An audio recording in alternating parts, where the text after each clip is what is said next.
오늘은 3.1절 제71주년이 되는 뜻깊은 주일입니다. 역사의 교훈을 기억하고 배우는 백성은 결코 망하지 않습니다. 살아남습니다. 그러나 역사의 교훈을 망각하는 백성은 멸망을 당하는 것입니다. 이것이 엄숙한 역사의 가르침인 것입니다.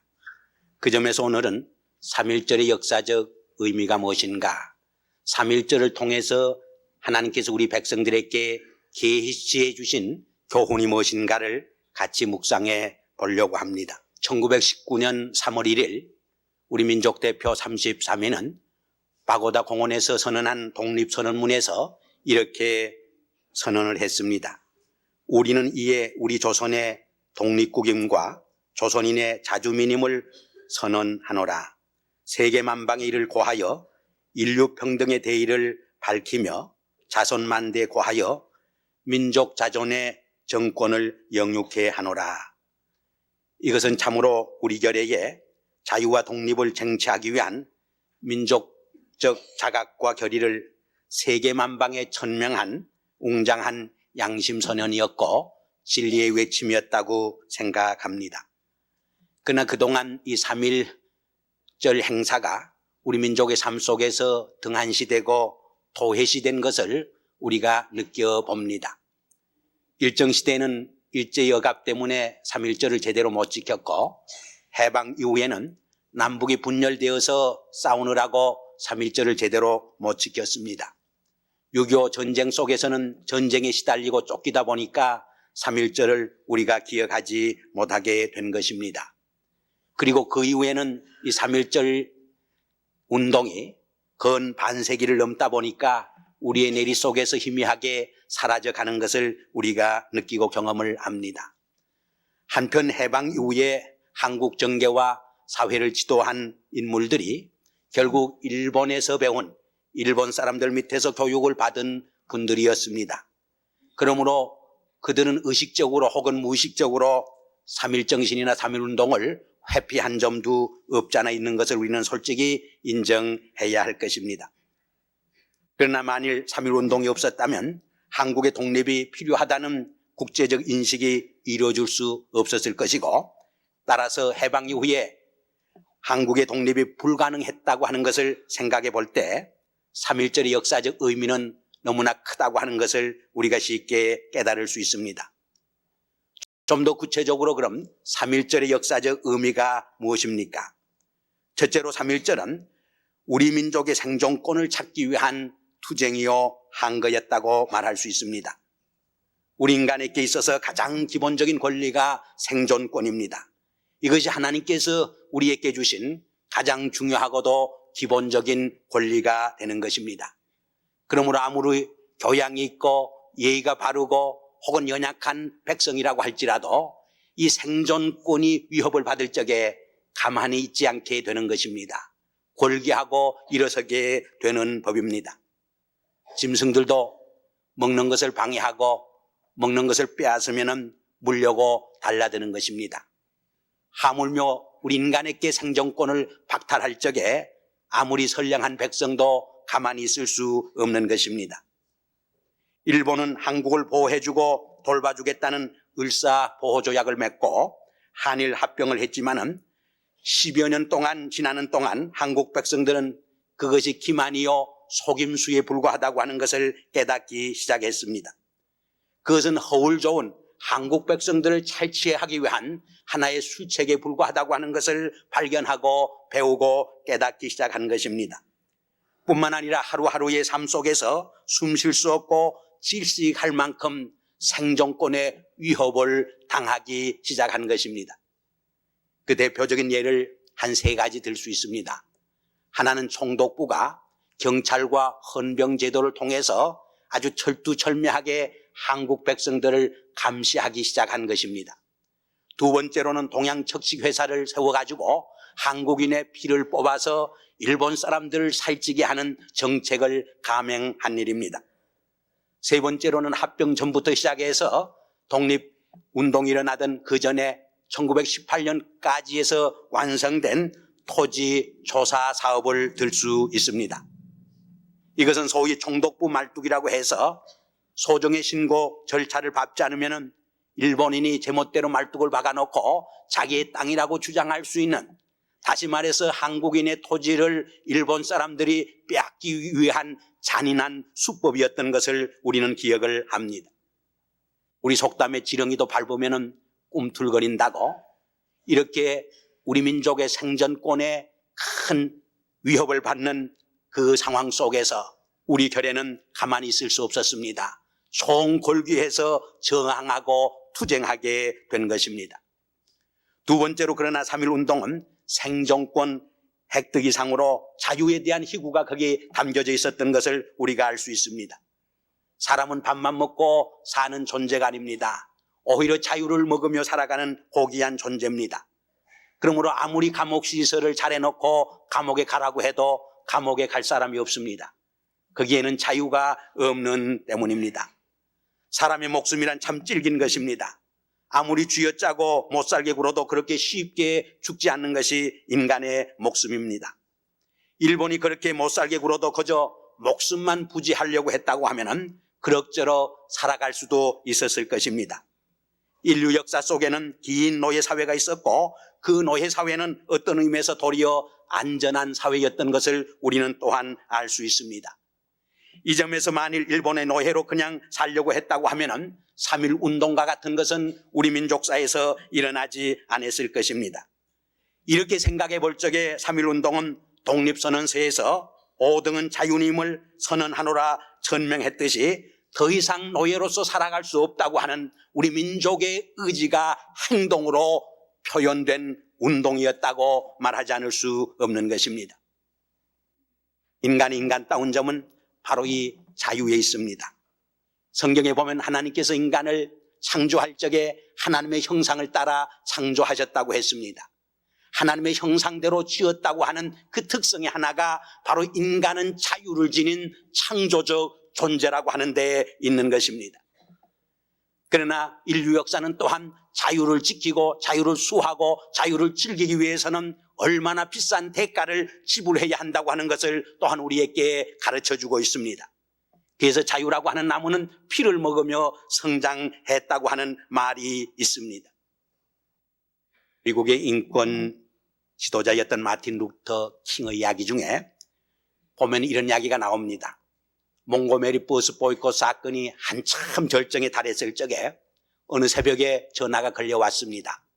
중요한 전화인 줄 알고 받았더니, 들으라 이 껌둥이야, 너희 모든 것을 다 빼앗아 버리겠다. 이 주일이 가기 전에 내가 몽고메리에 온 것을 후회하게 만들겠다고 온갖 입에 담지 못할 욕설을 퍼붓고 위협하고 공갈하고 협박을 했습니다. 그 전화를 받고 가슴이 두근거렸습니다. 치욕에 떨었습니다. 분노에 떨었습니다. 그러면서도 공포와 두려움이 그를 사로잡은 것입니다. 더 이상 잠을 계속해서 이룰 수가 없었습니다. 침대에서 일어나서 자기 서재와 방안을 몇 바퀴 돌면서 착잡한 생각에 잠겼습니다.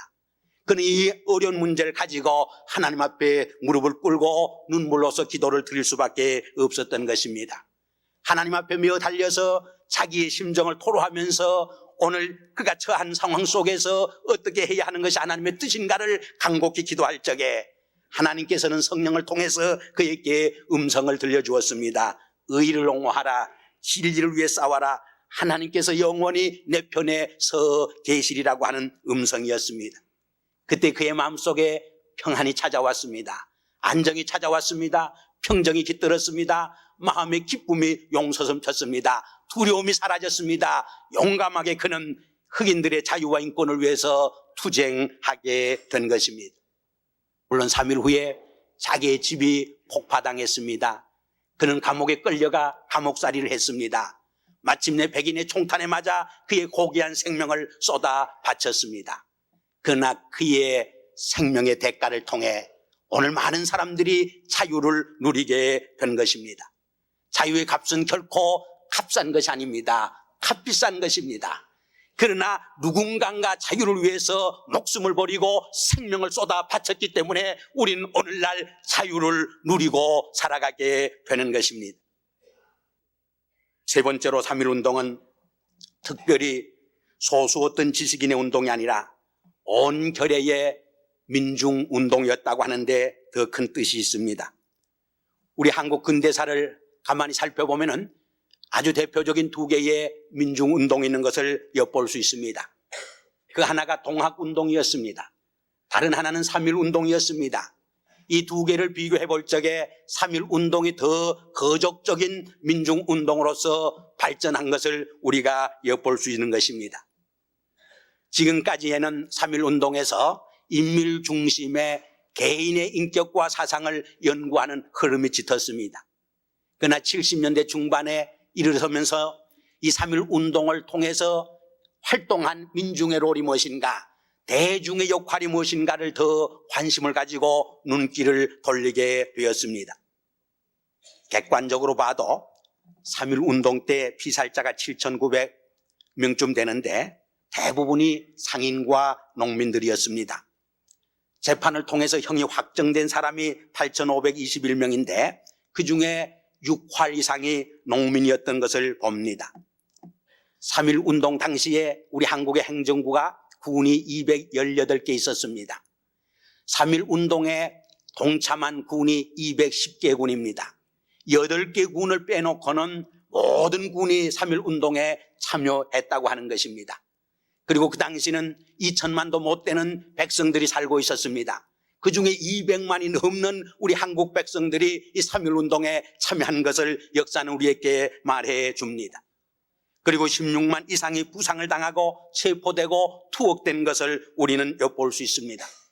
이것은 소수 어떤 지성인들의 움직임이 아니라 온 결의적인 민중운동이었다고 하는데 참으로 큰 의미가 있는 것입니다. 33인의 대표였던 손병희 선생의 그 저서에도 보면은 이런 말이 나옵니다. 근데 이 33인 중에 대표가 누가 되느냐 하는 문제로 아마 모여서 서로 의논을 한 것 같습니다. 그때 남강 이승훈 선생님이 어디를 갔다가 들어오고 보니까 그 문제로 상당히 심각히 논의를 벌립니다. 그때 이 이승훈 선생은 얼른 33명 중에 14명이나 우리 크리스찬들이 있는데도 오히려 천도교인 손병희 선생을 추천해서 민족의 대표가 되게 한 것입니다. 내 이름이 먼저 들어가야 하느냐, 내가 대표가 되어야 하느냐 하는 그 째째한 다툼을 하지 아니하고 오히려 상대방에게 양보할 수 있는 우리 선열들의 너그러움과 간대와 사랑의 정신을 거기에서 배울 수 있는 것입니다. 근데 이 손병희 선생의 저서에 보면은 만세 부르고 앞장서는 데는 좀 무식해도 씩씩한 사람이 좋아하는 말이 나옵니다. 이 말은 만세를 부르는데 무식해도 된다고 하는 말은 아닙니다. 지식인들이 참여할까 말까 몸을 움츠리는 그 생리를 여기에서 지적하고 있는 것입니다. 한 걸음 더 나아가서는 3.1운동의 주체 세력이 지식인들이 아니라 오히려 민중들이었고 서민들이었고 대중들이었다고 하는 것을 우리에게 암시해 주는 것입니다. 네 번째로 3.1운동의 또 다른 역사적 의의는 그것이 아시아의 민족주의 운동에 지대한 영향을 미쳐 주었다고 하는 점입니다. 이 3.1운동과 비슷하게 중국에서는 오사운동이 일어났습니다. 그게 5월 4일에 북경에 있는 대학생들이 주축이 되어가지고 일어난 운동인데 첫째로 반봉건주의 운동이었습니다. 두 번째는 반제국주의 운동이었습니다. 세 번째로는 반일본 항일주의 운동이었던 것입니다. 그런데 그것이 차차 상인들과 농민들이 가세하면서 하나의 큰 혁명으로 번져간 것을 우리가 알 수 있습니다. 그리고 인도에서는 그해 4월에 간디가 이끄는 유명한 반영 운동이 전국적으로 확산된 것을 우리는 알고 있습니다. 이것을 샤타그라 운동이라고 우리는 부르고 있습니다. 그런데 최근에 어떤 학자의 연구에 의하면 중국의 오사 운동이 한국의 3.1운동에 큰 영향을 받은 것으로 나타나고 있습니다. 그때 발간된 신문들에 보면은 저 조선 사람들의 3.1운동을 보라 이런 말이 자주 나오고 있는 것을 볼 수 있습니다. 또 오사운동 전날에 벌린 천안문 대회의 선언문 중에서 분명히 조선민족을 따르라고 하는 글귀가 나오고 있다고 하는 것입니다. 그리고 간디의 샤타그라 운동이 한국의 3.1운동에 영향을 받았는지는 우리가 알 길이 없습니다. 그러나 1930년대에 네루가 옥에 갇혔을 적에 자기를 찾아온 자기 딸에게 써보낸 그 편지에 보면은 이런 글이 나오고 있습니다. 내 나이 또래의 조선 소녀들은 독립을 위해 피를 흘리며 저렇게 싸우는데 너는 그렇게 할 수가 있느냐, 이렇게 반문을 하고 있습니다. 이것을 보면 3.1 운동이 아시아 민족주의 운동에 간접적으로 직접적으로 많은 영향을 미친 것을 우리가 엿볼 수 있습니다. 마치 출애굽 사건이 오고 오는 세대 속에서 자유의 원동력이 되고 원천이 되었듯이 우리의 3.1 운동도 많은 제3세계의 자유와 독립의 운동의 원동력이 되고 힘이 되고 원천이 되고 있고 하나의 샘플이 되고 하나의 견본이 되고 있는 것을 우리가 알 수 있는 것입니다. 다섯째로, 그러면서도 3.1 운동에서 보여준 또 하나의 위대한 정신은 민족적 단결과 총화의 정신입니다. 우리 한국 사람들은 단결하지 못하고 하나로 되지 못하며 분열하고 싸우는 백성이라고 하는 말을 다른 사람들도 많이 하고 우리들 스스로도 자주 합니다. 그래서 우리 한국 사람은 둘이 모이면은 파가 세 개가 된다. 내 파 하나, 내 파 하나 합해서 파 하나. 또 한참 우리 한국 사회에서 기독교 장로교회와 예수교 장로교회가 싸울 적에 어떤 외국인은 그렇게 말을 했습니다. 한국에 갔더니 그리스도와 예수가 싸우고 있더라. 우리 민족 사이에서 단합하지 못한 아쉬움이 없지 않아 있습니다. 그러나 어떤 의미에서는 일본 사람들이 한국 백성들을 하나로 뭉치지 못하게 하도록 하기 위해서, 열등의식을 심어주기 위해서 한국 백성들은 하나로 뭉치지 못하는 열등 백성이라고 하는 것을 심어주고 교육하고 이간 정책을 쓴 면도 없지 않아 있습니다. 이러한 식민지 사관을 영향을 받아서 우리 스스로 자기를 격하하는 학대하는 면이 우리에게 없지 않아 있는 것입니다. 그러나 3.1 운동에서는 이러한 외국인의 조성과 혹은 우리의 자학을 뛰어넘어서 지식이 없는 사람이나 혹은 젊은이나 노인이나 남자나 여자나 상인이나 농민이나 지방을 초월해서 온 국민이 결의가 백성이 하나로 단결하고 뭉쳤던 것을 우리에게 보여줍니다. 이것은 우리 민족의 위대한 가능성을 우리에게 설명해 주는 것이라고 말하지 않을 수 없는 것입니다. 마지막으로 하나 더 든다면 이 3.1 운동은 비폭력적 항거요 저항 운동이었다는데 큰 의미가 있습니다. 이것은 인도의 간디의 비폭력주의보다 앞선, 마틴 루터 킹의 비폭력주의보다 훨씬 앞선 우리 백성들이 창안한 독창해낸 아름다운 하나의 저항 운동이었다고 말하지 않을 수 없습니다. 예수 그리스도의 복음에 근거한 사랑의 무저항 운동이었던 것을 우리에게 보여주는 것입니다. 그럼 이제 마지막으로 3.1절과 기독교의 관계가 무엇인가를 우리는 반문해 봐야 할 줄 압니다. 우리는 두 가지 면에서 기독교의 역할을 설명해 볼 수 있습니다. 하나는 조직이라고 하는 면에서 기독교는 3.1 운동에 지대한 역할을 했습니다. 기독교는 그 당시 가장 강한 단체의 하나였습니다. 3.1 운동의 민중의 조직을 뒷받침해 준 것은 두 개의 단체가 있었던 것을 우리가 알 수 있습니다. 그 하나가 학교라고 하는 단체였습니다. 또 하나는 종교라고 하는 단체였습니다. 학교라고 하는 단체 중에서도 끝까지 이 민족 운동을 뒷받침하고 싸운 학교는 기독교 학교였던 것을 우리는 알 수 있습니다. 저 유명한 오산학교 같은 데는 배고 사건 때에 그 배후에 안창호 선생이 관련되어 있다고 해서 폐교 조치를 당하고 말았습니다. 3.1 운동 때도 이승훈 선생이 거기에 관련되어 있다고 해가지고 학교에 불을 지르기도 했던 것입니다. 결국 기독교를 중심한 당시 종교 조직이 유일한 항일 운동의 보루가 된 것을 우리가 알 수 있습니다. 이것을 안 일본 경찰들이 기독교를 묘하기 시작했습니다. 기독교를 박해하고 핍박하기 시작을 했습니다. 그래서 수원에 있는 지합리교에서는 교인들을 다 불러 모은 후 자물쇠를 잠그고 불을 질러서 몽땅 수십 명을 태워 죽인 일도 있습니다. 그런가 하면은 47개의 교회 건물이 파손을 당했습니다. 다른 어떤 기록에 보면은 82동이 파괴를 당한 것으로 나와 있습니다. 여하튼 강단을 통해서 말씀을 외칠 수 있는 교회 조직은 한 사회의 공의의 단체로서 큰 저력을 갖는 것이 틀림이 없었습니다. 그러나 그러한 조직 면에서보다 교회는 그 진리성에서 더욱이 3.1운동에 동참하고 뒷받침하고 기여하고 응원했던 것을 우리는 알 수 있습니다. 왜냐하면 기독교 복음은 인간의 기본적인 생존권과 자유가 박탈당하고 인간의 생명의 존엄성과 권리가 말살될 때 그 대상이 누구든지 간에 미국 사람이든 일본 사람이든 소련 사람이든 우리는 항거하고 투쟁할 수밖에 없는 까닭입니다. 기독교 복음은 언제나 그러한 불의에 대하여 하나님의 진리를 외치고 하나님의 의의 편에 서서 싸울 수 있는 때문입니다. 이것이 바로 오늘 봉독한 사도 바울의 정신인 것입니다. 모세의 정신인 것입니다. 예수 그리스도가 세상에 오시어서 우리에게 보여준 진리의 삶인 것입니다. 모세는 이스라엘 백성의 죄를 하나님 앞에 용서해달라고 기도를 했습니다. 그 죄를 용서해 주지 않을진데 내 이름이 생명책에서 지워질지라도 좋다고 하나님 앞에 강력히 호소를 했습니다.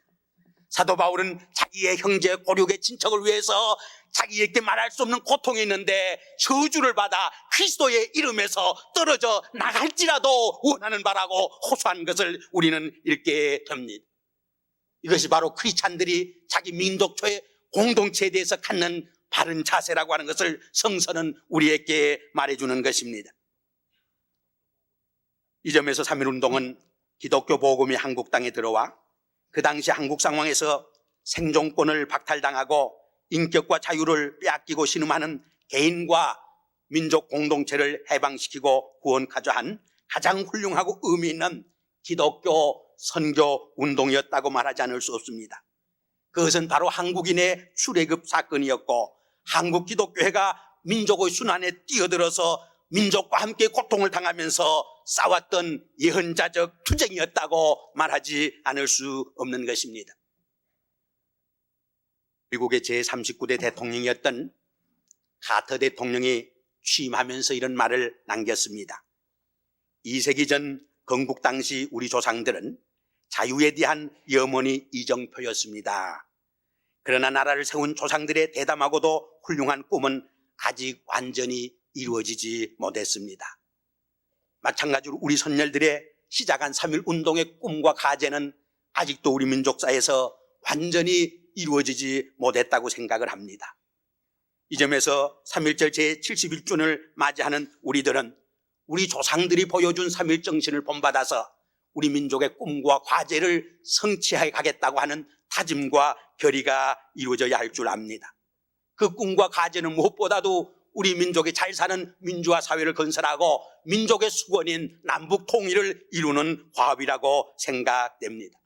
만일 우리 교회가 참으로 3.1 정신으로 돌아간다고 하면 이 불가능한 남북 통일의 과제도 능히 이루어질 줄 우리는 확실히 믿는 것입니다. 마지막으로 1929년 3.1절 제10주년 때 일본 동경에 있는 우리 한국인 유학생들에게 선물로 준 시성 타골의 시를 소개함으로 제 말씀을 끝내려고 합니다. 일찍이 아시아의 황금시대의 등불의 하나였던 코리아.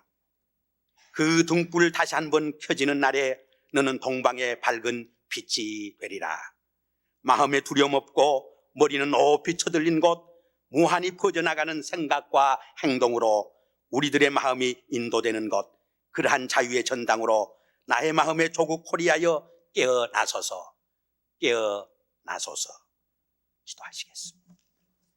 아버지 하나님, 71년 전에 우리의 선열들이 빼앗긴 주권과 자유를 되찾기 위해서 호련히 일어나 투쟁했던 3.1절 71주년을 맞이해서 우리 조상들의 3.1 정신을 도용히 되새기면서 오늘 우리의 민족적 과제와 우리 민족 앞에서 우리 크리스찬들이 해야 할 일이 무엇인가를 조용히 묵상할 수 있게 해주심을 감사합니다. 아버지여, 우리 민족의 수건인 남북 통일이 꼭 이루어지게 하시옵소서. 예수님의 이름으로 감사하며 기도하옵나이다.